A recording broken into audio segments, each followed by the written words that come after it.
This is episode number 26 of Hitting for the Cycle. That's Ben Kruse. I'm Ryan Touhey, and the Major League Baseball season has officially begun. We are 1 week into the 2024 season, and a lot of stuff has happened. So, Ben, how are you feeling? Doing good, Ryan. My baseball team might be having a baseball season after the first week, which I can't complain about. I know that we'll obviously talk about more teams more kind of throughout the show, but they're doing a lot better than I anticipated, at least to start. So I'll take it. And UConn is in the Final Four for both men's and women's. So I'm doing great. How are you? I can't necessarily complain about the way my team played this week. They played pretty well, so we'll go over that, I'm sure. But before we get into things, we just want to remind everybody to follow Hitting for the Cycle on Facebook, X, and Instagram at HFTC follow the Empty the Bench podcast network at ETB Network. Follow our YouTube channel at youtube.com/ETB Network. And finally, listen wherever you get your podcasts. Yeah, and always this show is presented by Wolf Spreads. If you're trying to get into the action for your favorite team, or obviously the Final Four is this weekend. Baseball seasons are obviously in full swing. Download the Wolf Spreads app today.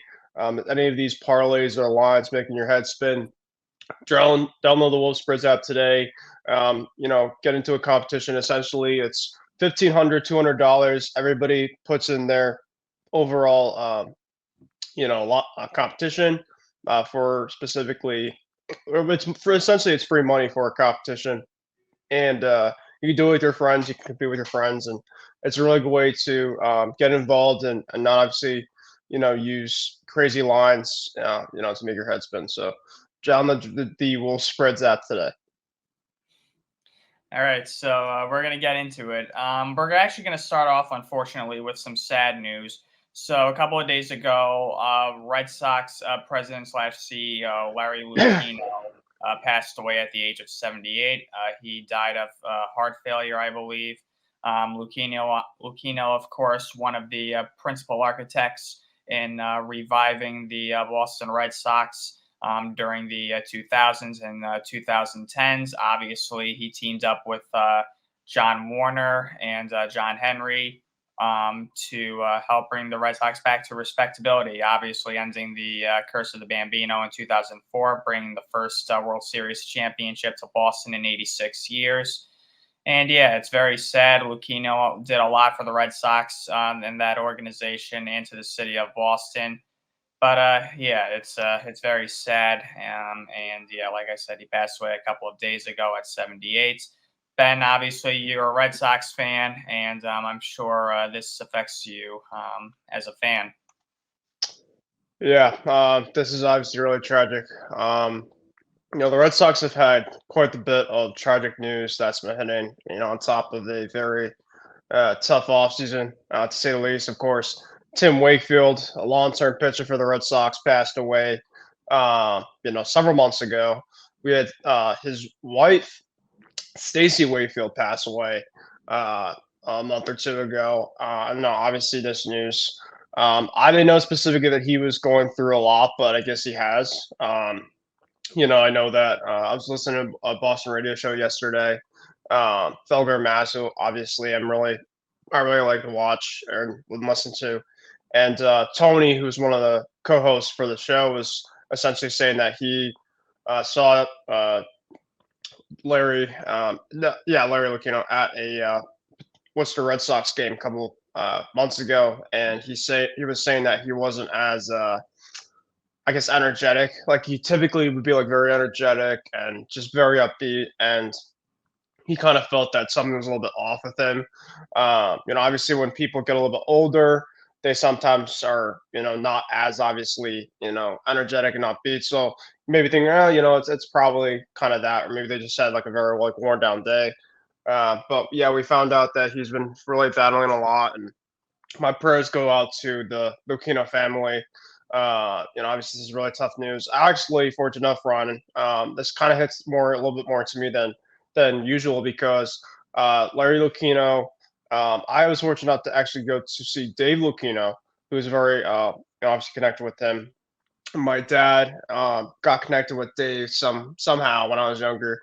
I actually got the chance to go to Dave Lucchino's house, Oh, good for and him. I got to meet Larry. I don't know if I got to meet Larry or not the same day, but it was right outside Boston. That's where he lives, and I got to actually go to a Red Sox game with that family, with Dave Wow. specifically, and we got to watch the game. It was actually when Jacoby Ellsbury was a Red Sox. I believe it was his first ever game. He hit a homer for the Red Sox. So, yeah, it was really, really just a great, great day. So obviously when I saw this news, it hit me a little bit harder than I think a lot of people. I think Red Sox Nation obviously was very touching. So, yeah, when it comes to next week for the Red Sox, I know that they're going to be honoring the 2014. They're going to probably do a moments of silence for Larry, for Tim, and for Stacey. So it's going to be a very touching day. I hope to be there possibly. There's a 50-50 chance I might be there next week. Especially kind of with the Red Sox, at least to start the year being a little bit, I won't say good. I think it's just playable average, competitive baseball. So, but yeah, this news obviously is really tough. Yeah, it's obviously sad. And my condolences also go out to the Lucchino family and to all Red Sox fans. Obviously, Lucchino, like I mentioned, played an integral role in revitalizing the history of the Red Sox and obviously coined the famous phrase, the evil empire, when talking about the Yankees. So he really did a lot for the organization, like I mentioned. So it definitely won't be the same. Like you had mentioned, he was actually working for the Worcester Red Sox, and Yeah. not necessarily the. He stopped working for the Boston Red Sox after 2015. So he had been working with one of their minor league affiliates. So yeah, unfortunately, this is not a happy story to talk about, obviously, but yeah, it's been tough for the Red Sox organization over the past couple of months with the deaths, like you mentioned, of Tim Wakefield and his wife, and now Larry Lucchino. But knowing the Red Sox, even though I'm not a fan of the Red Sox, obviously, they do a very good job with like ceremonies and honoring their players and Yeah. their front office staff. So I'm sure it's going to be a very touching, moving and proud ceremony for all three of those people. So they always Hmm. do a good job with honoring those who gave everything to the organization, and rightfully so. Yeah, So yeah, last year I went to a game for the Red Sox, one of the 4 or 5 games I was at Fenway, and I think it was the first or second. No, I think it was the second game I was at because I went to a back to back. They honored the 2013 team Red Sox, one of the games I was at, and yeah, the ceremony was absolutely incredible. So you're right, they do a lot of good stuff in terms of like, obviously Big Poppy was there, Pedroia, Lackey, a lot of the great 2013 there, like you mentioned, they do a really good job with honoring the teams. rest in peace to Larry Lucchino. He passes away at 78 years old. So yeah, that's a sad way to start off this episode, but yeah, he definitely will not be forgotten, and he'll always his name will always live in Red Sox lore for forever. If you ask me, without him, the Red Sox don't break that curse. So Absolutely not. yeah. So now we're going to move on to opening weekend, and I have a lot to be happy about on my side with the way that the Yankees played. So I remember when we were on last week, I was saying how I was horrified of going into Houston to begin the season because the Astros have just dominated us over the years. And I said, if they can at least split this series, I will be happy with that. Well, the Yankees ended up taking all 4 games against the Astros this past weekend. It was a wild series, to say the least. And obviously, the big star of that series was none other than Juan Soto, the Yankees' big offseason pickup. Soto went on a tear throughout all 4 games. In the first game on opening night, he saved the game by throwing out the tying run, Mauricio Dubon, at home plate, keeping the Yankees ahead 5-4. In the second game, he registered a couple of hits as well. He hit his first home run of the season in the third game, and in the final game, he hit the go-ahead RBI single to left field. And the Yankees come away with a 4-game sweep in Houston. And with that, the Yankees have actually now won 7 straight against the Astros and 7 straight in Houston, dating back to last September, which is very impressive considering that the Yankees have had such a hard time playing in that stadium over the years. It's kind of bizarre how they've won 7 straight. It doesn't really feel that way because I'm just so used to the Astros beating us at this point.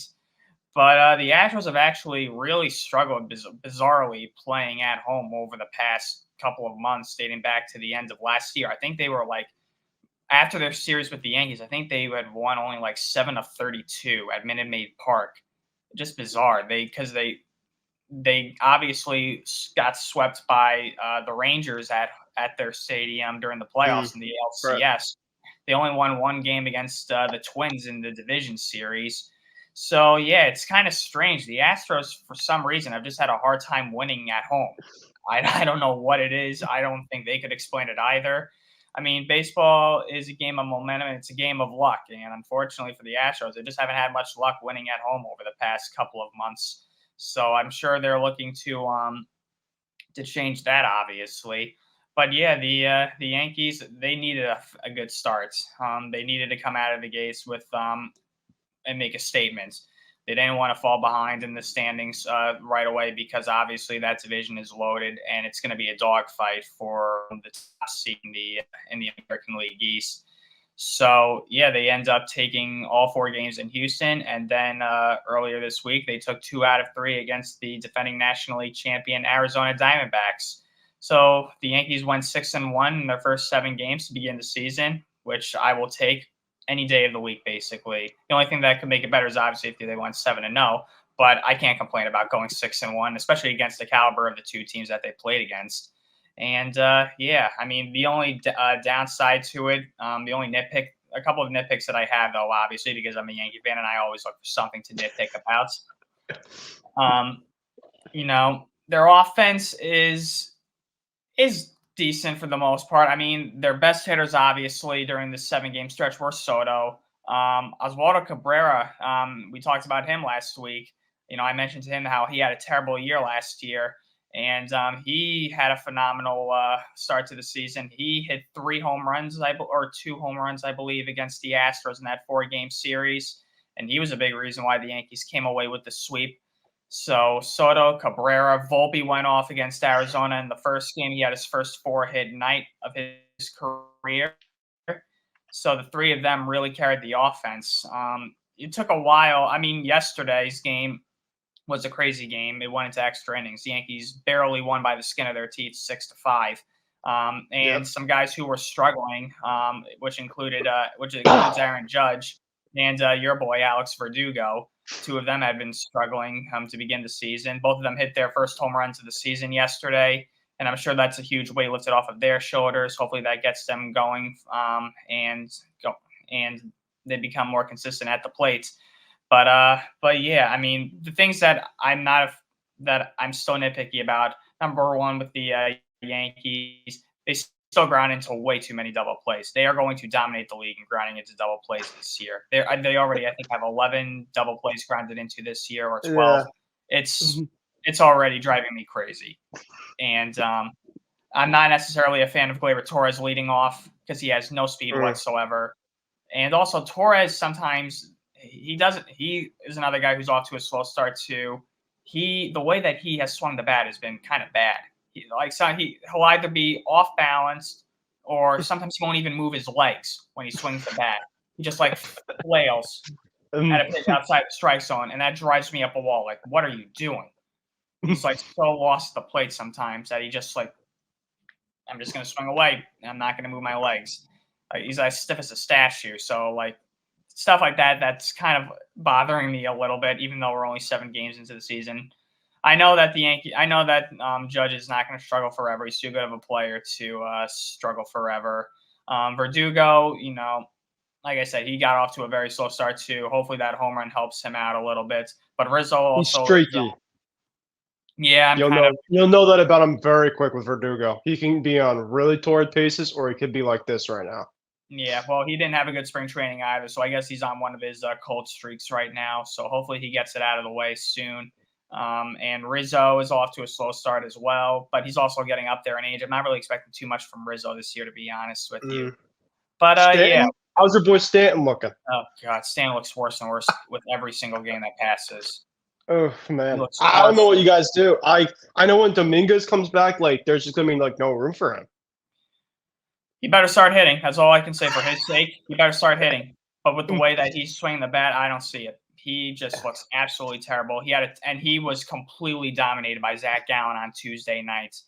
Oh yeah, Gallen shut the Yankees down on Tuesday for their only loss of this road trip. And Gallen, in my opinion, is the favorite, if not one of the favorites, to win the National League Cy Young Award this year. oh yeah, he's I so think good. I think he's going to win the Cy Young. During my preseason predictions, I had Aaron Nola, but I totally forgot about Gallen. And after thinking about it, I really think Gallen's going to win the Cy Young Award this year. But yeah, the Yankees come away with a 6-1 road trip. Very nice way to start the season for my guys. And now they come home for the home opener tomorrow, beginning with a 3-game set against the division rival Toronto Blue Jays. And yeah, it should be fun. Marcus Stroman is getting the ball, and he will pitch obviously against his former team. So it should be a good time, and hopefully the Yankees can continue to add on to this momentum. So, yep, Yankees go 7-1 or 6-1. I'm sorry. And I mean, obviously I talked about my guys. I should give you the chance to talk about your guys. Sure, I'll react to with you guys because it's our baseball show, right? So, it's a great start for the Yankees. Obviously the overreactions. Obviously when my buddy asked me yesterday in terms of what's just some of your reactions from the teams outside of our teams, and I said the Yankees are one of the teams that is making a statement already. I know you mentioned that Astros struggled at home.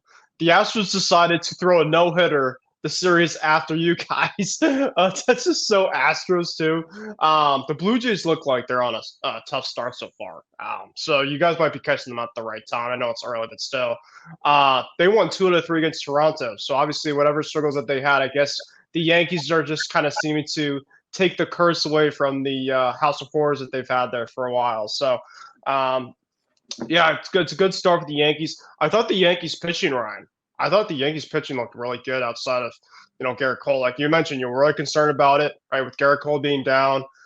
Carlos Rodon. I bet you're feeling at least a little bit better with Carlos Rodon than you did last year because his velocity's been up better. His energy seems to be doing a lot better, at least to start, right? We can't obviously, take too much into a couple games, but for him, he needs to have a very good start. Yeah, Marcus Stroman, and he's looked really good so far against 2 really good teams too. 2 really good, pretty good lineups. So you got to feel pretty good about that. Luis Heel, right? He looked really good. So I know that you talked a lot about the hitting. The pitching looked really good. The bullpen, I think, looked really solid. I mean, Clay Holmes might be driving you up a wall consistently this year. But outside of that, I mean, yeah, I thought that your pitching was one of your biggest things this, at least to start the season outside your hitting. So yeah, it's a really good start. And, you guys obviously have Toronto this weekend.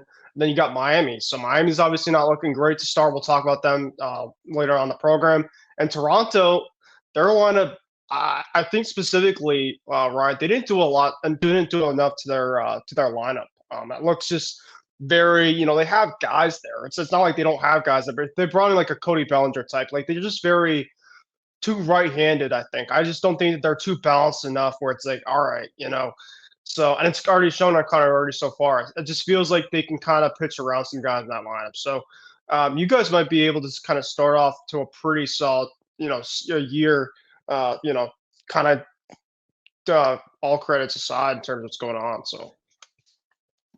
Yeah, you made a good point. The Yankees pitching for the most part has been very solid. And Carlos Rodon, like you mentioned, he needed to get off to a good start after the season he had last year, and he pitched very well. Very respectable those first 2 starts. I mean, the Astros made him work. They made him throw a lot of pitches, but you know what? He buckled down. His velocity was there. It was there against the Diamondbacks yesterday too. This is the day of this recording. We're recording this on Thursday. The Yankees and the Diamondbacks wrapped up their series on Wednesday. So, but Rodon in both starts, his velocity's there. He's reaching like 95, 96 miles an hour, which is very good. Obviously, that's a good sign. And yeah, I mean he's pitched very well. I mean, he's thrown a lot of pitches, but these are two tough lineups that he's facing, and both of these lineups will make your pitchers work. So, yeah, Rodon, he definitely needed that start. Obviously, it was good seeing Luis Gil back on a mound for the first time in almost 2 seasons. He obviously is coming back from Tommy John surgery. Marcus Stroman looked very good in his start against the Astros. Clark Schmidt, he looked very good against the Astros as well. The only guy right now who doesn't look too right is Nestor. Nestor's had a rough beginning to both of his starts. He had a tough first inning on opening day against the Astros, gave up 3 runs. Had a rough first inning against the Diamondbacks, gave up 3 runs. I mean, but after that, he settled down nicely. But right now he still doesn't look like he's all the way back yet. He struggled with injuries last year, and plus he doesn't throw too hard either, obviously. So when it comes to Nestor, he's obviously not an ace, but and unfortunately, with the way that his pitches move, he's got to get a little creative. And yeah, it's very command. He has to have command specifically to to do well. Yes. So unfortunately, the league is just hitting him right now at the beginning of the year. Granted, it's only 2 starts, it's only 2 games, and it's right. and it's against 2 of the better teams in the league.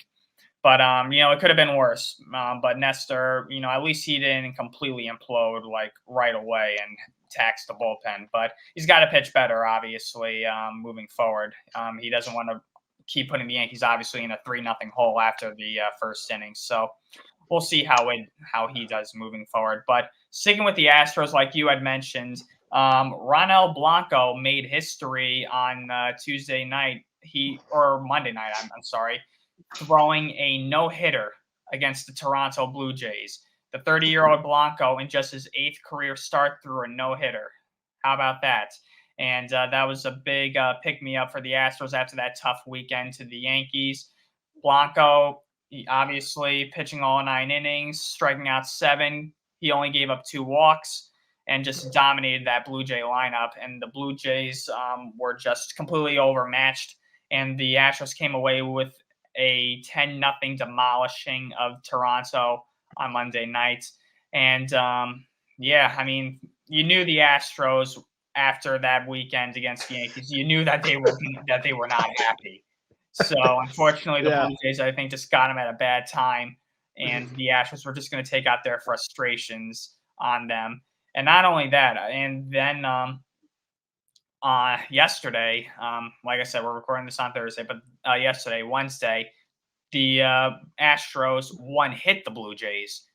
So the Astros completely dominated this series against the Blue Jays, although the Blue Jays won the middle game of this series. But the Blue Jays barely. They almost swept them. Yeah. It came down to a 2-out go-ahead home run over against Hader, who's one of the best closers in baseball. Yeah, and it was Schneider, I believe the guy's name is, who hit the home run against Hader in the middle game. So go figure, I guess, for that. But yeah, the Blue Jays were just completely overmatched by the Astros in this series. There was only one good swing of the bat this series where that the Blue Jays put on, and the Blue Jays, I think, only got 9 hits combined in this series, if I'm not mistaken. So they did not look good at all. And the Blue Jays right now, it's weird. Some days they look very good, and some days they look just god awful. And all 4, I think they're 3-4 on the year, if I'm not mistaken. And in all 4 losses, they've looked lifeless. I know they got blown out twice by Tampa, and they got blown out twice, obviously, by Houston. So it's kind of interesting with them coming to New York. Like you mentioned, the Blue Jays lineup right now, it's not necessarily in sync, and it's not necessarily balanced. They have a problem that the Yankees have had in previous years, which is they're so right-handed. They don't really have any lefties in that lineup other than Kevin Biggio and Dalton Varsho.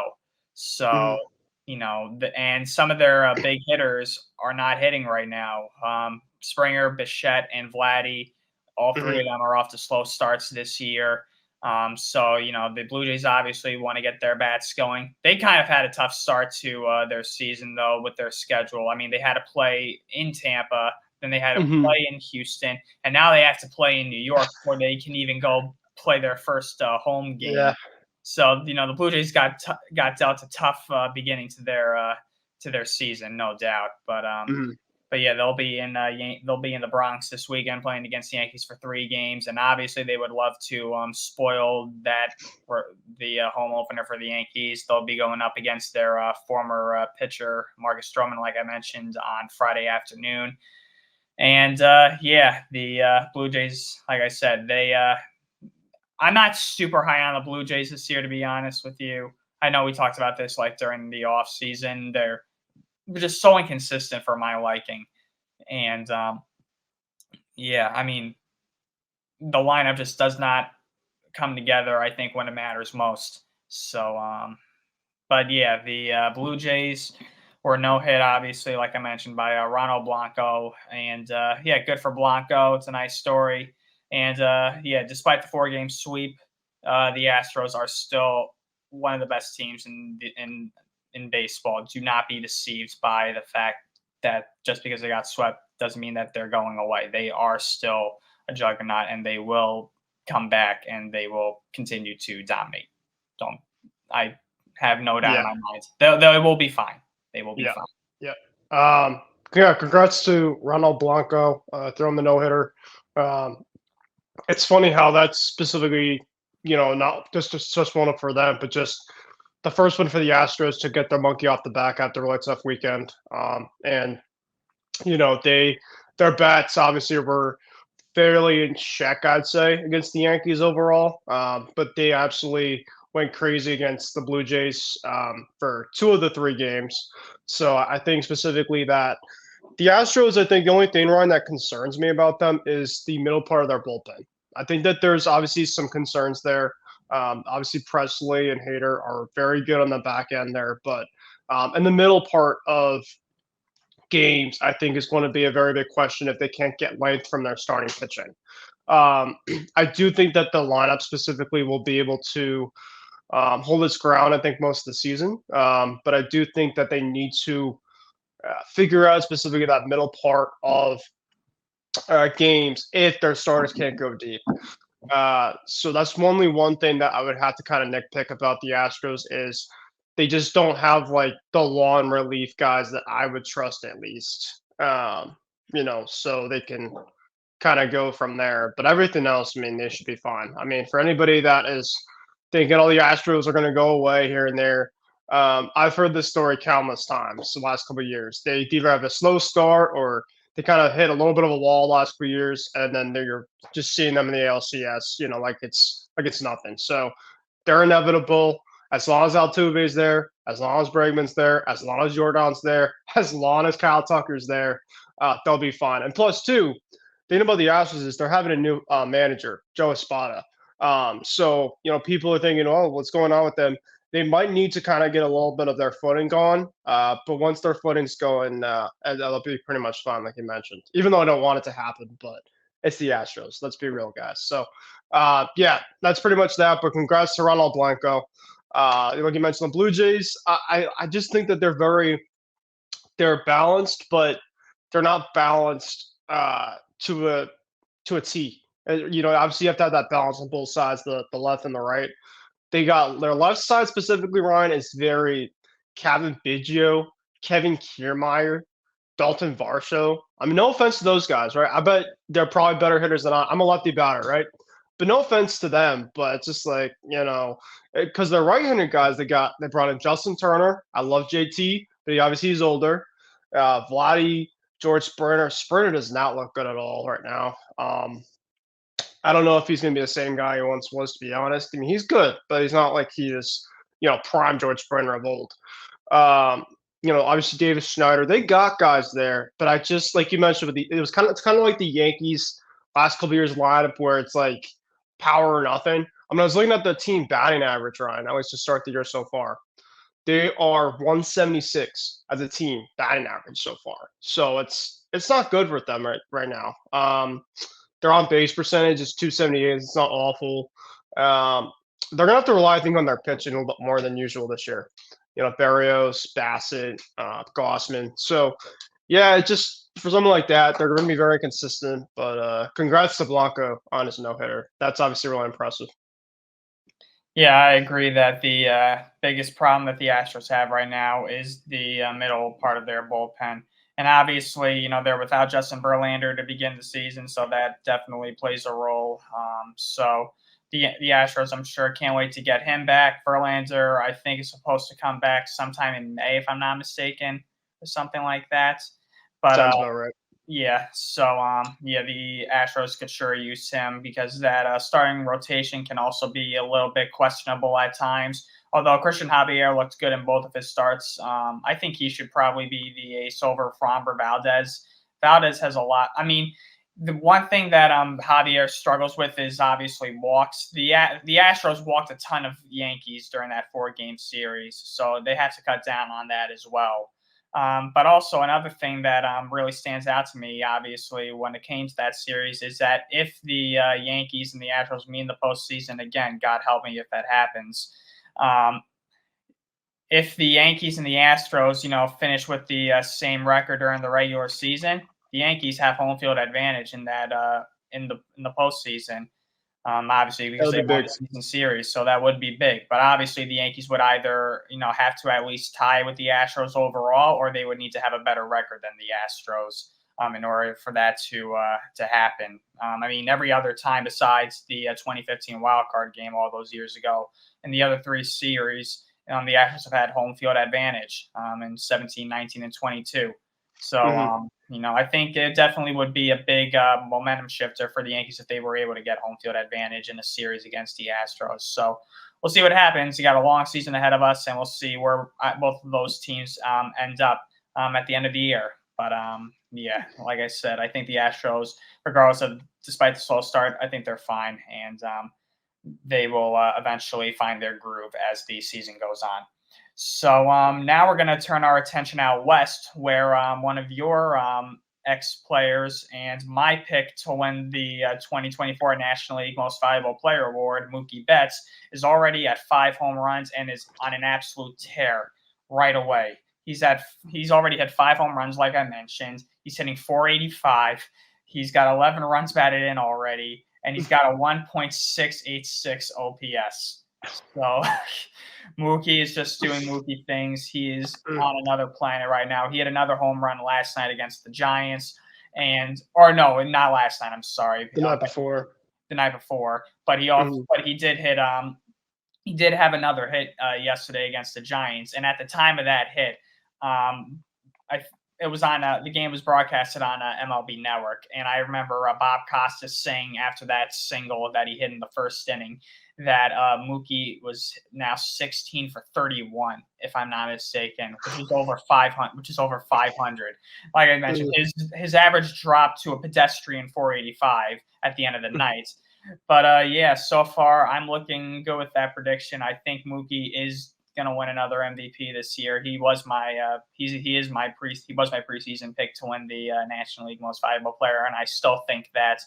And I'm fairly confident. I don't expect Mookie to hit 400 this year, but I have no doubt in my mind that he is going to take off this year and is going to be a major part of the Dodgers this year. I just have a feeling that Mookie is going to go on a tear throughout the season. And the Dodgers are off to a very good start this season. Because why wouldn't they, Ryan? To the surprise of absolutely nobody, the Dodgers have gone off to a fast start this year. I believe that they are 7-2, if I am not mistaken. Yes, 7-2. They just, I believe they swept the Giants this weekend. Not weekend. They just swept the Giants. And they swept the Giants. They took, I think they took 3 out of 4. 3 out of 4 against the Cardinals. And obviously they split the sole series against the Padres. So, Dodgers off to a good start. Like I mentioned, that is a surprise to absolutely nobody. Shohei Ohtani hit his first home run as a Dodger last night. So the Dodgers are looking good, obviously. And, what else can you say? I mean, like I said, that top 3 in that lineup is absolutely outrageous. And, I mean, even Ohtani hasn't, gone on a complete tear just yet. But when he does, oh man, it's gonna be it's going to be a Nightmare. nightmare for opposing pitchers. But yeah, Yep. right now Mookie's leading the charge. He's setting the tone. And yeah, here we go again with the Los Angeles Dodgers. Yeah, I mean, and I called this around last week. You asked me who's going to be the AL Player of the Week. I said Mookie Betts because I've known Mookie for so long as a Red Sox fan. Mookie, please come back. All jokes aside, but yeah, he always does this. He has always great starts. This doesn't surprise me at all with him. He came in. He always just prepares well, and yeah, I mean his power numbers obviously are still there. I mean, this guy specifically is just an all around talented. He could essentially just do everything. He could play baseball really at a high level. He could bowl at a high level. He probably could like sing or something like that. He's just an all around type of athlete that just does everything to the high visibility. And he looks like he's playing well in the infield. Of course, Dave Roberts decided to put him in the infield this year, and he's still doing fine there. So, yeah, I mean, obviously he's doing really well for the Dodgers.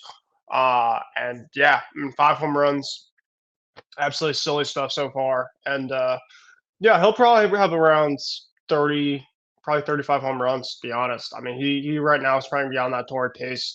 I think that he's probably going to cool off probably late May, early June. But I don't even think like a cool Mookie is still probably better than like half the players in this league. So yeah, I just think that obviously good for Mookie, and I'm gonna keep on pulling for him regardless if he's gonna be he's probably gonna be the Dodgers Hall of Fame for all I know. It's gonna pay me to say that, but yeah, I'm really happy for him, and I'm gonna keep on pulling for him.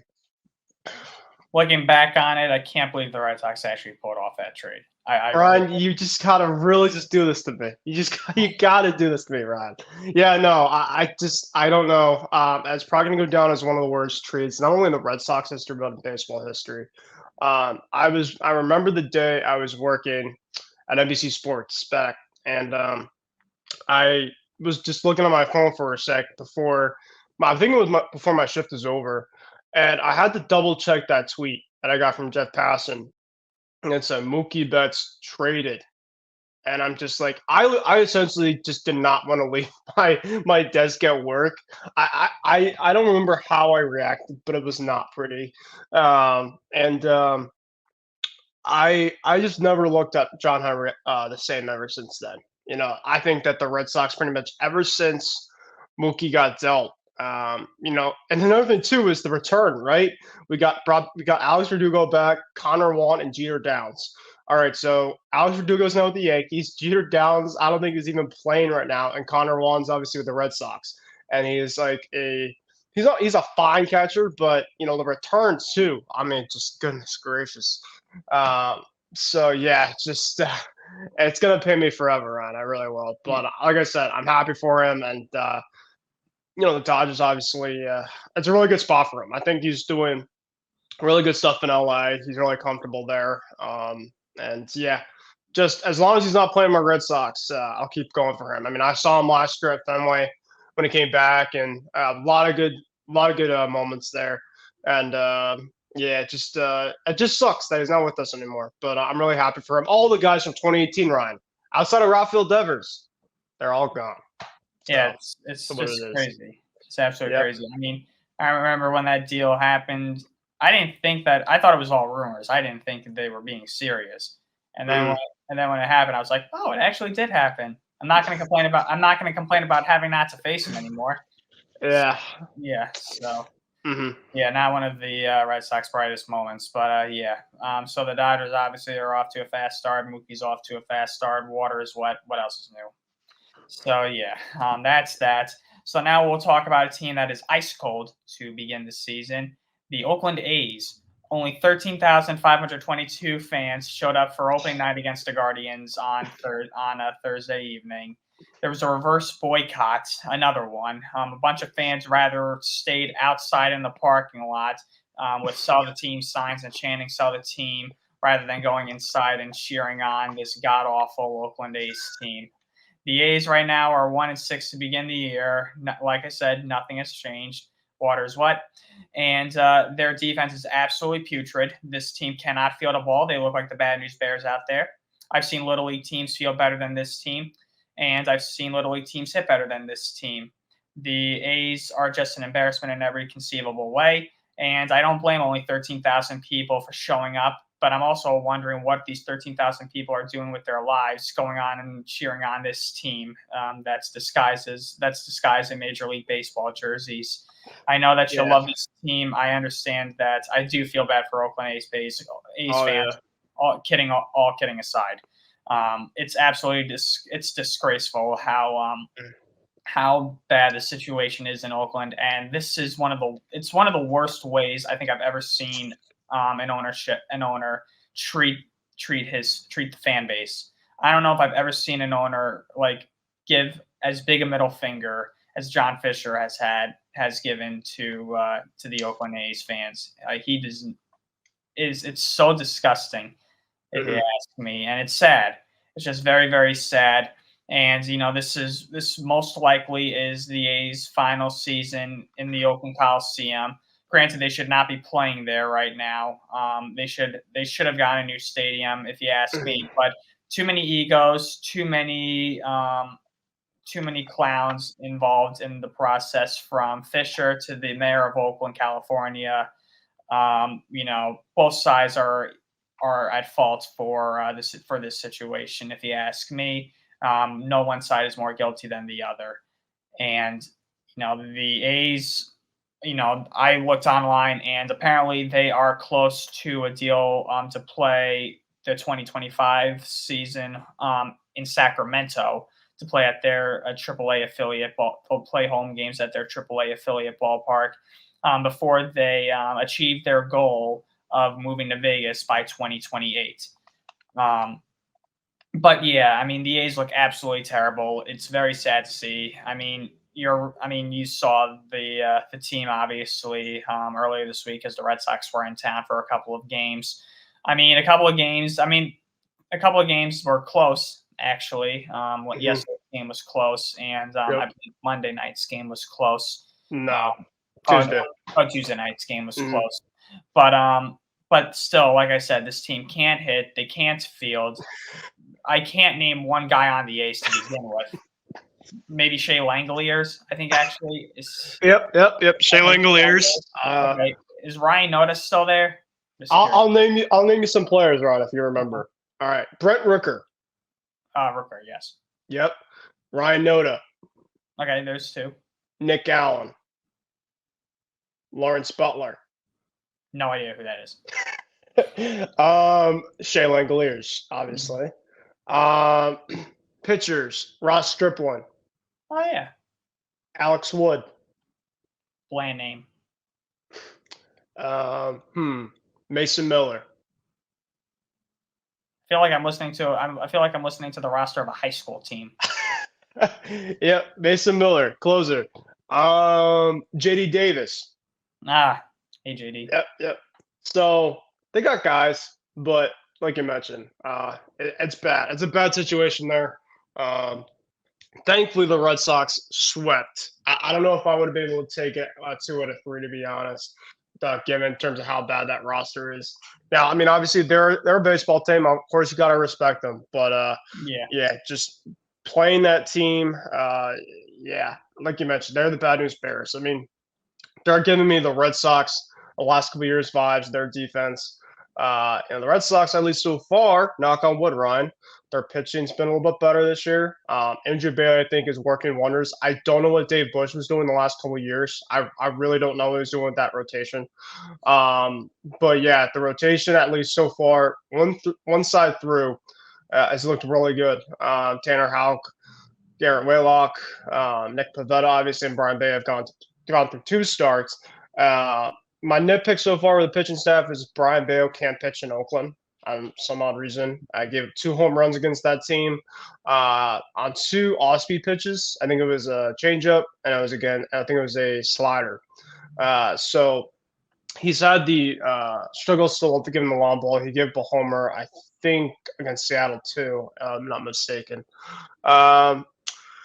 And then obviously the Sox, just obviously because they play the A's, and I'll get into the boycott. The Red Sox 2 out of 3 against Seattle, and that's a really good start. I just think specifically their offense needs to kind of get going a little bit. Rafael Devers doesn't look right 100%. they're talking about potentially his shoulder. Mhm. It's kind of messed up right now. So, with your best player, your best hitter having a shoulder problem, that's not ideal to start the year because outside of him, Ryan, their offense is very up and down. I mean, they got some guys. I mean, Tristan Casas, I think, started hit a little bit in Oakland. Jaron Duran. Jaron Duran's probably our best hitter so far. About 4 for 4 yesterday. He was absolutely just making the A's look slow in the field, like you're mentioning. Throwing the ball away, stolen bases. He was just stealing against them left and right. So yeah, just 5-2. I'll take it. But Ryan, the thing that sucks is we're still on the West Coast. We're not going to get back to Boston anytime soon until next week. But it feels like we've been away for eternity. So we have the Angels this weekend. The Angels have had a really good start to the year, but the Angels are doing Angel things. They'll have really good Aprils and August and Mays, and then they'll fall apart. So, hey, Mike Trout at least is starting good, right? Mike Trout at least is kind of looking like he's a baseball player, and Anthony Rendon looks like he has not had a hit yet. So that does not surprise me whatsoever. It doesn't look like he hasn't had a hit. He hasn't had a hit.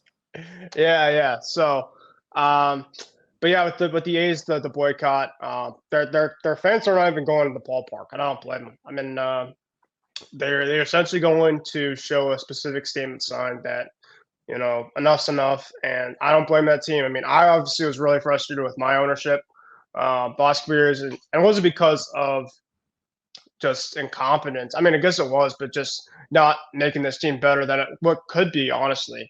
Because the Red Sox last year, they were within the mix of a wild card, I think, through like June or something. They just didn't do anything.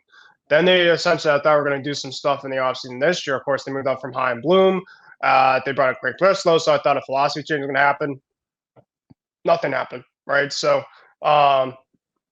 the A's just don't care. Like they're more of a dumpster fire than anything. The Red Sox at least are just more incompetence, like not caring. The A's are just essentially just like between their ballpark, between their team. It's just an absolute. It's not even like I can't even like be like, I can't laugh. It's sad. Like it's honestly just like eye opening in terms of how bad that stuff is. Like you mentioned, I bet like a little league team. Actually, my buddy's an A's fan, thinks that a minor league team could beat them, according to his words yesterday. So Probably. yeah. So yeah, like you mentioned, like you probably don't like half the roster. I don't know when things are going to change there. It's just a bad situation. So the Yankees have the A's this month. I was about to say that. I'm actually nervous for that series. Why should you be nervous? Because I don't want to lose to the A's. And it's 4 games. I know because sometimes when a good team faces a bad team, sometimes there's actually a little bit of pressure on the good team because it's like you have to beat this team. There's no right. not to beat this team. I mean, have the Yankees had their fair shares of playing down a competition, haven't they, in the past? Or they actually played decently against their against bad competition in recent years. I mean, they handled the A's very easily last year. I mean, for God's sake, they threw a perfect game against them last year. Oh, Domingo Germán, that's right. Yeah. So they did take up 5 of 6. They did take 5 of 6 against Oakland last year. They had one loss. It was a 2-1 loss against the A's. Yes. So, but I mean, they handled the A's very well last year. But the A's come to Yankee Stadium for 4 games, and at that point, everybody's be saying you have to sweep all 4 games, and they do. They should sweep all 4 games against the A's. There's no excuse. But because you're supposed to do that, sometimes it can add a little bit of pressure on the good team in order to do that. Just because the A's are a bad team doesn't mean that they can't steal a game or 2 against the Yankees or even win the series. I mean, the A's, I remember last year out of nowhere swept the Atlanta Braves. Like they were one of They were one of those few teams around the league to actually sweep the Braves. Go figure. Of all teams, the Oakland A's. That's baseball, man. That's really baseball for you. So yeah, and also the Yankees have the Marlins next week as well. They're off to a dreadful start. The Marlins, who got swept by the Angels, who you guys are seeing this weekend. The Angels beat the crap out of the Marlins this weekend. Mike Trout hit a ball that I think left the Marlins ballpark. And the Marlins are 0-7 to begin the season. It's one of their worst starts in franchise history. So, there's some teams right now that are just completely lost, and it looks like it's just going to be a long, torturous season. And right now, it looks like the A's are in for another long, torturous season, and kind of like a "so long, suckers" motto to their fans, unfortunately, for this season. Like, I feel so. Like I said, I really feel bad for Oakland fans, all kidding aside. But I can't help but just the way the situation is, I can't help but just mock the way that the A's ownership has created the fan base, with the team and everything that's just gone on. 'Cause the A's fans deserve better than that. And also, people forget the A's are historically the A's are one of the most successful teams in baseball history, and all that history has just been squashed for this move to Vegas. Fisher doesn't care about the A's history. The rest of the ownership doesn't care about the A's history. The A's mayor doesn't care about the A's history. The fans care about the history at the end of the day. The fans' voice is what matters the most. And it's just absolutely sad and disgraceful and disrespectful. And like I said, I feel bad for A's fans. So that's my little rant on the Oakland A's, I guess you can say. And I hope by some miracle the A's actually don't entirely bottom out again this year. But unfortunately, I see it happening.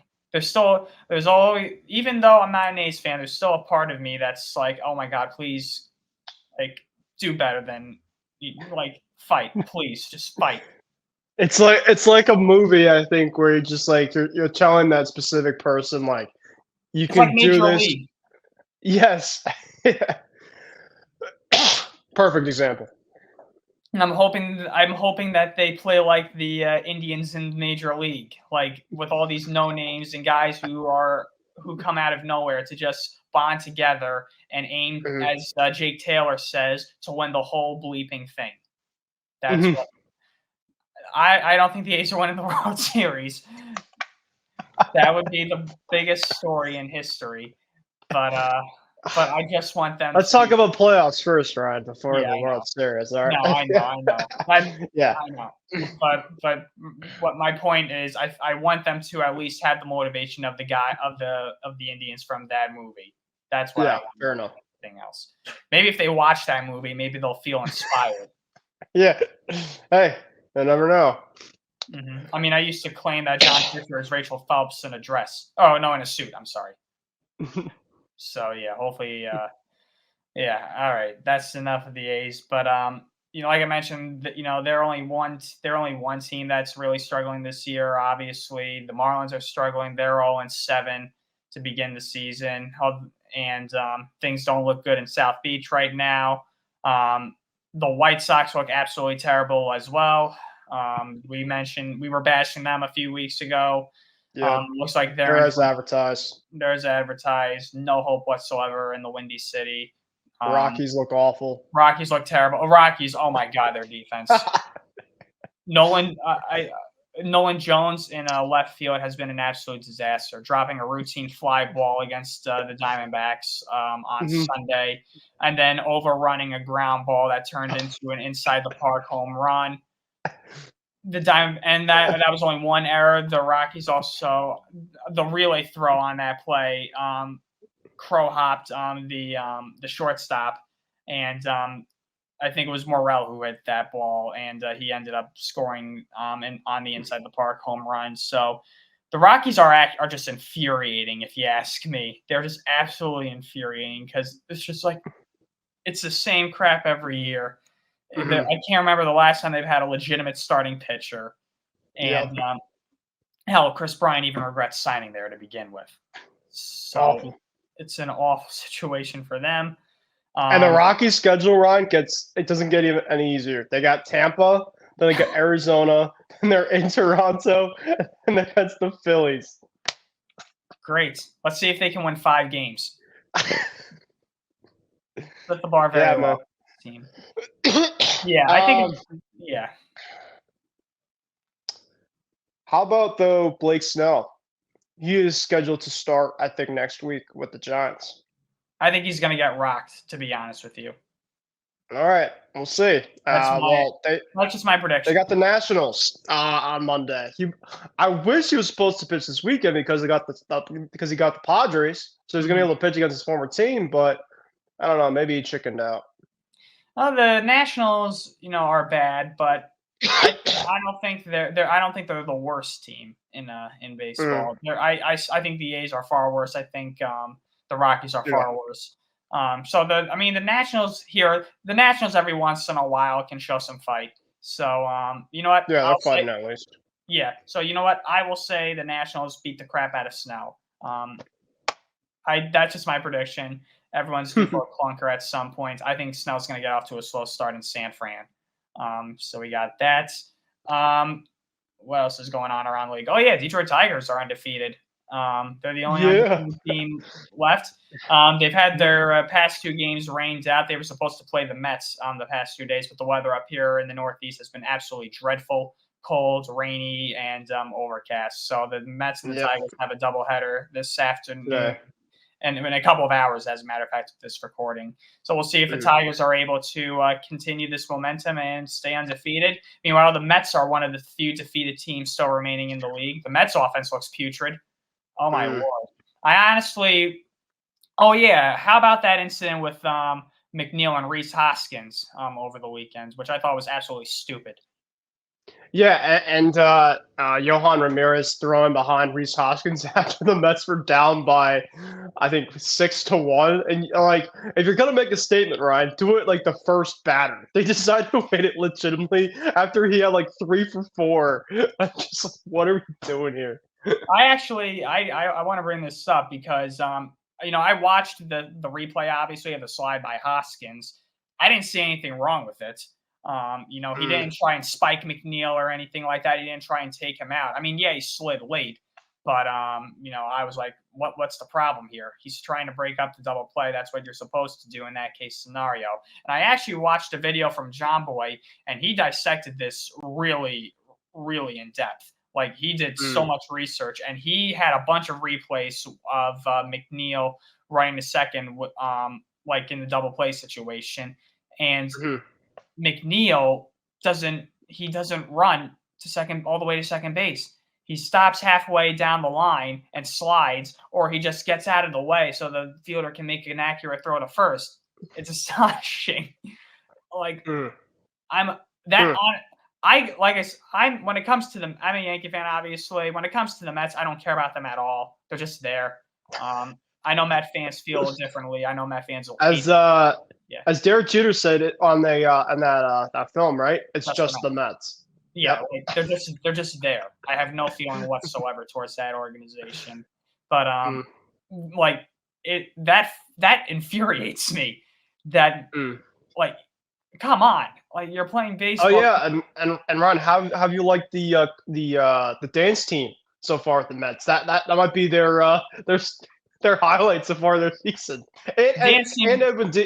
And Edwin Diaz came back. That's at least something that's really good. At least it's good to see Edwin Diaz back because that was a horrible injury last year, and that was a freak injury, and that was so sad to see. So it's good to see Edwin Diaz back, obviously.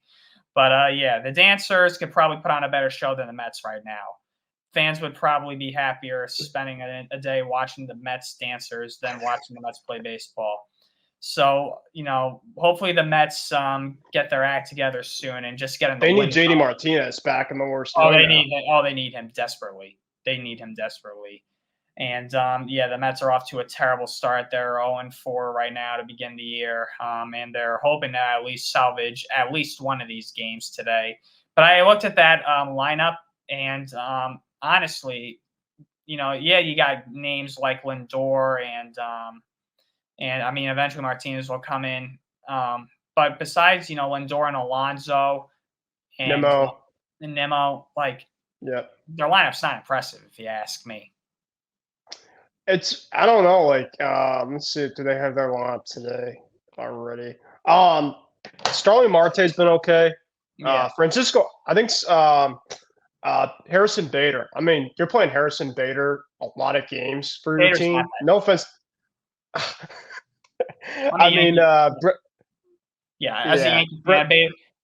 a Yankee fan, Bader's not that good. DJ Stewart had his insanity last year, but they're playing him consistently for some odd reason. Joey Wendell, like he can't hit. Tyron Taylor, they're bringing like these old washed up guys kind of to finish off their second half of their lineup. Lindor obviously been inconsistent. I mean, obviously his glove, he's one of the best shortstop in baseball. But yeah, it's not fun there. I mean, it could be a lot worse. You can be obviously in the A's Rockies tier, but for a team with a $1 billion owner, it's not ideal. So. No, not at all. But we'll see what happens moving forward. So we're out of time here. But yeah, baseball season is back, and we're excited. And we'll catch you in next week and let you know what's going on around the league. So yeah, on behalf of Ben Kruse, I'm Ryan Touhey. Take care.